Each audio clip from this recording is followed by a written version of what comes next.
The human race has been comprised of the haves and the have-nots. When I was a kid back during the Great Depression, I was obsessed with a desire to know what invisible something separated the haves from the have-nots, being a have-not. I wanted to know why so few managed to be well off financially in a country where success is available to everyone.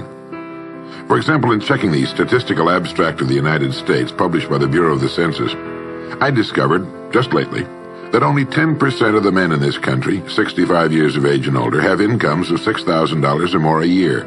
More than 80% of all men 65 or older have incomes under $4,000 a year.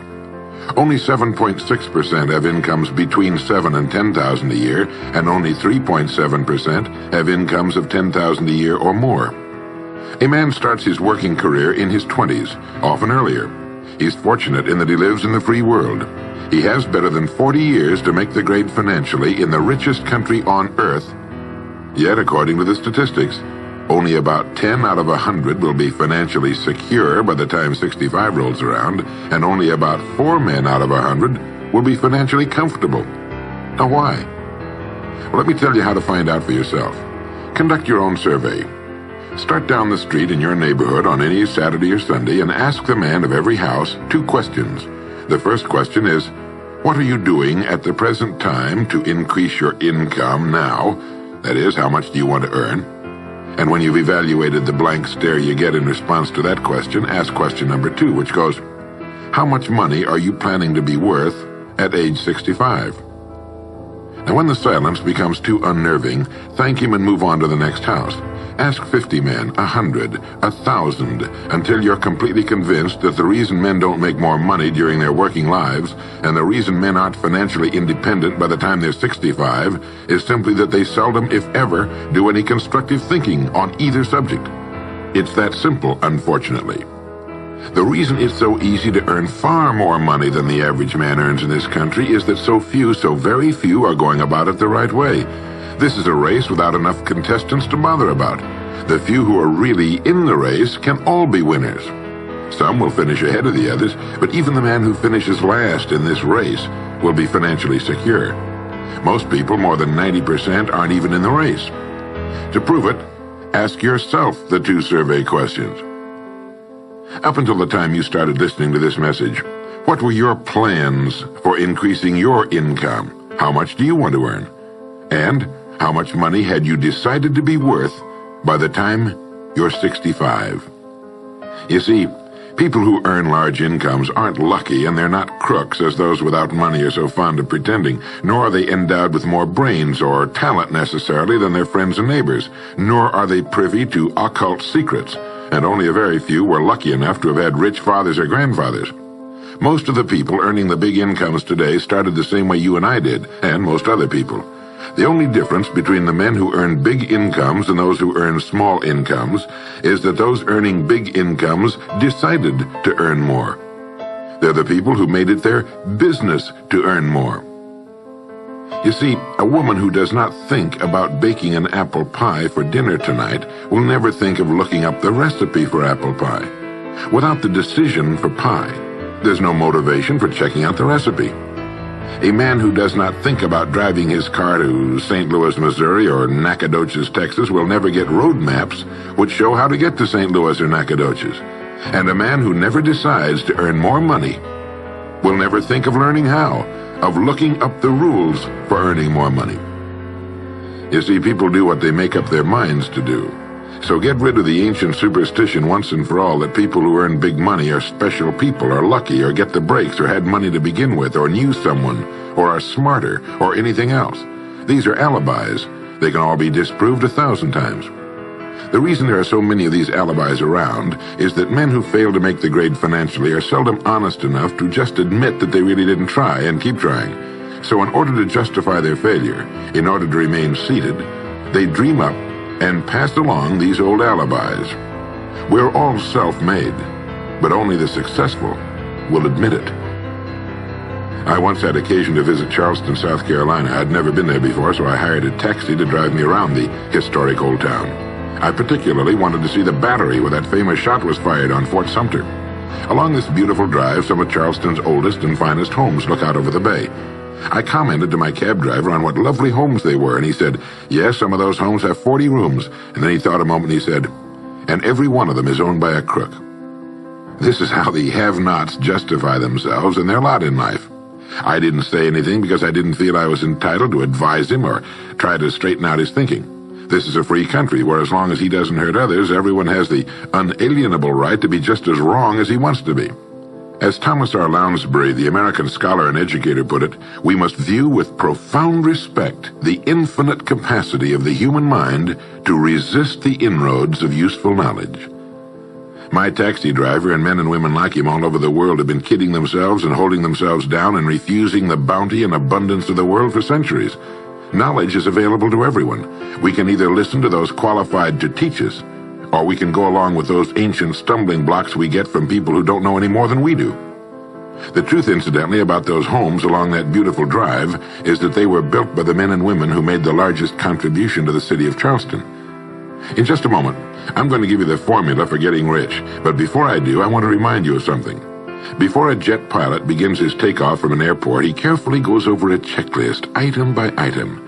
He does this not only because it's required by law, but because he cannot afford to trust so important a job to his memory alone. He has another checklist that he goes over just as carefully before he begins his letdown at his destination.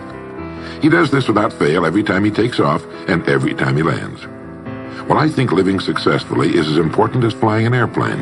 And because of this, I think each of us needs a checklist too. And that's why there's one included with this cassette. We need a checklist to go over item by item before we take off in the morning and before we drop off to sleep every night. So I want to recommend that you affix the checklist to your bathroom mirror. Stare at it as you brush your teeth in the morning and stare at it again as you prepare for bed at night. Go over each item, and as you do, think of what each item represents. Now here's number 1. It's the formula for getting rich. It also explains why you're in your present position, whether you're earning $6,000 a year or $16,000 or $60,000 or $600,000. It applies to every adult, whether he's employed or unemployed. It applies to the richest man and to the poorest, and every person in between. And here it is. Our rewards in life will always be in exact proportion to our contribution, our service. Now that's what the formula means as the first item on your checklist. Memorize it. Our rewards in life will always be in exact proportion to our contribution, our service. Listen to it, think about it until you know it emotionally as well as intellectually. It might give you some slight feeling of superiority to realize that there's probably not another man within a mile of where you live who knows it. You can add it as a question on your survey if you want proof of that. If you want it in another form, here it is as it applies to a man's job. It's the same thing really, the same thing applies, but you can express it differently. The money you're paid by the company you work for will always be in direct ratio to the need for what you do, your ability to do it, and the degree of difficulty involved in replacing you. Maybe you want to write the formula down in both of its forms and think about it until it's as much a part of you as your name. The reason it isn't spelled out on your checklist is because you might not want everyone to know what you're up to. The checklist is valuable only to a person who knows what the words really indicate. All right, you've got the formula. As you think about it, its meaning will become clearer to you. With the formula, there are 2 rules which must be applied to properly use it. This formula, together with the 2 rules, is your recipe or your roadmap to earning all the money you really want. Now let's take a look at item number 2 on your checklist. And I'm serious about your putting this checklist on your mirror. You'll notice it's pressure sensitive. Item number 2, the gold mine. The Pulitzer Prize-winning playwright Archibald MacLeish in his play The Secret of Freedom wrote, "The only thing about a man that is a man is his mind.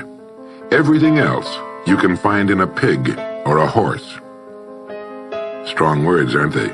But as long as you live, you'll never hear a truer statement. The key to every human being's success lies in his mind, the gold mine between his ears. One idea can make you rich. A lot of good ideas can move you steadily upward in the work you do, and ideas are free.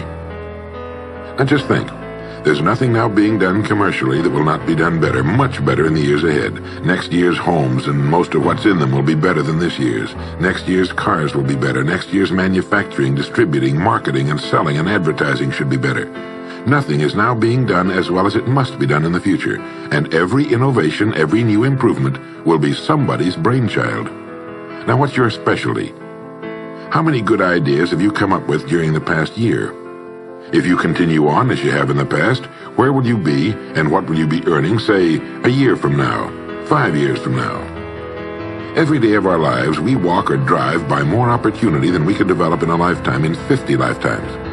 Back in the 20s, Sinclair Lewis wrote that you can kidnap a man, blindfold him, take him to any city in the country with a couple of notable exceptions, put him in a chair in the downtown area, take off his blindfold, and he could sit there a week and not be able to tell you what town he's in. The streets are all alike. The buildings are all alike. The businesses all look alike. This is still largely true today. The reason for this being that most businessmen in this country are playing a game called follow the follower. If a man goes into business, no matter what line it happens to be, the first thing he does is make certain that his place of business, outside and inside, looks exactly like every other place of business of that type in the country. Do you know why? It's because he's been playing copycat since he was a year old and does it without thinking about it. For the same reason kids dress alike in school. He wants to be one of the gang. He doesn't necessarily examine all the business establishments in his field and pattern his on the one outstanding example, the one that inspires him, the one that he can really believe in. He just does what everybody else in his business is doing, and by this simple process, he guarantees his own mediocrity. Whose drum are you marching to, if indeed you're marching to anyone's, and why? Remember, whatever you now do for a living will be done differently, quite differently a few years from now. Never in the history of mankind have the opportunities for all of us been so great. But the great majority of people will be the beneficiaries of progress, not those who bring it about. Which group are you going to belong to?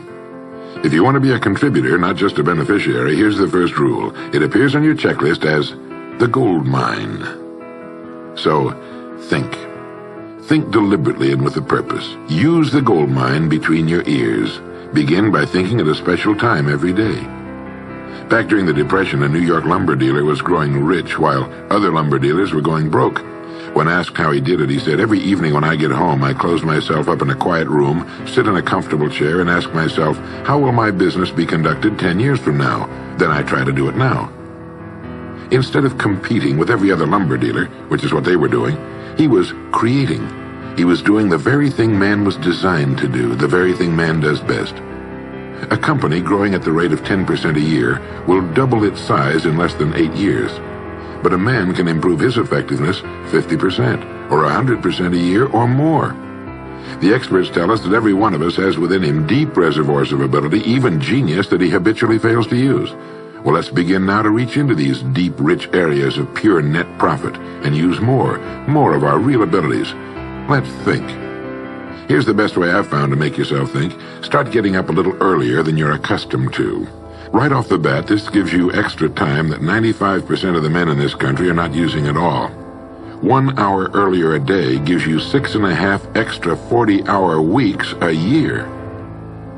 But at this time in the morning, take a refreshing shower, dress, get yourself a fresh, hot cup of coffee if you're a coffee man, and then sit down to a clean sheet of paper. At the top of the paper, write your financial goal. Now, this is the amount of money per year you intend to earn soon. Incidentally, you might like to keep this to yourself, too. It's nobody's business but yours. Then, start to think. Think about your goal and what it'll mean to you and your family. Then see how many ideas you can come up with to help you reach that goal. Ideas to improve what you now do for a living. Ways of increasing your contribution to match your income goal.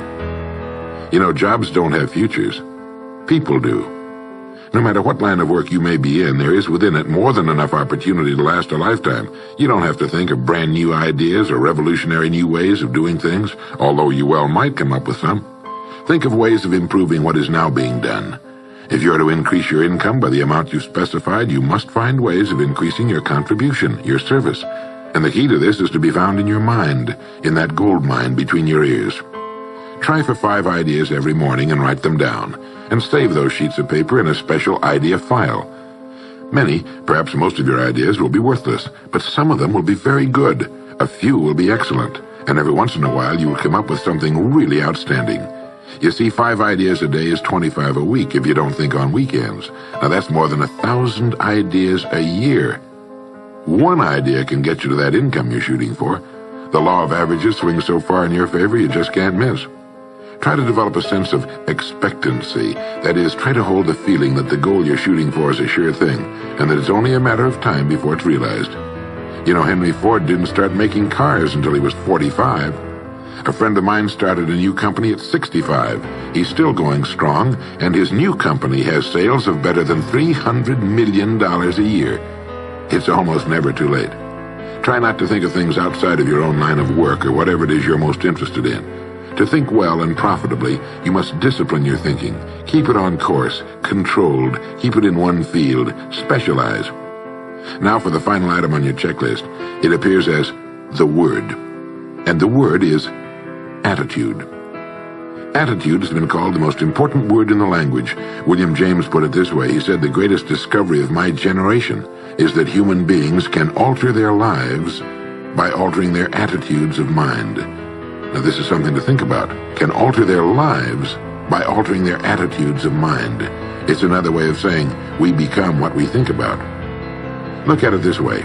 Your total environment, if you've been an adult for any appreciable period of time, your total environment is a reflection of you as a person. The house and the neighborhood in which you live, the car you drive, the clothes you wear, the job you do, the people with whom you regularly associate. Your total environment is an exact and merciless mirror of you as a human being.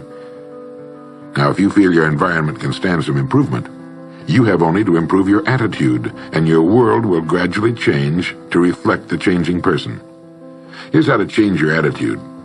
Beginning now, begin to act as would the person you most want to become. Now that is, if you were already in possession of the goal you're shooting for, how would you conduct yourself in all of your affairs? Well, do it now, and tomorrow, and the next day. Begin now to act the part of the person you most want to become, and you'll end by becoming that person. Subtly, in little ways, in the way you dress, in the way you talk, in the unfailing courtesy you show to every person with whom you come in contact, begin to act the part of the person who has already achieved that which you're shooting for. The German philosopher Goethe gave us the secret when he said, before you can do something, you must first be something. When you behave like the person you most want to become, the things that person would have will tend to come to you. It's simply cause and effect. Don't be in too big a hurry. It takes longer to build a skyscraper than a chicken coop. Build slowly, steadily, and well. Then when you make it, you'll keep it. You'll stay on top. Always be suspicious of the so-called get-rich-quick scheme or sudden success. Never forget that word, attitude. It's your attitude toward the people with whom you come in contact that will determine their attitudes toward you. The person with a great attitude toward life and the world is the person other people call lucky. He's not lucky. He's just using our old friend, cause and effect. His causes are excellent, and his effects have to be just as good. Well, that's it. 3 things to remember. 3 things to practice every day. If you spent 16 hours a day, 7 days a week practicing your golf swing, in a relatively short time you'd have a grooved, beautiful swing like the pros. So practice your new attitude every day, every waking hour. Practice thinking a few minutes every morning, and you'll find yourself thinking all day long. And remember the formula. Our rewards in life will always be in exact proportion to our contribution, our service. Go over the ideas in this message every day until they're as much a part of you as your name and your temporary address. You'll notice that each time you listen, you'll hear something new. You'll get a new idea you failed to get before. This is Earl Nightingale, and thank you.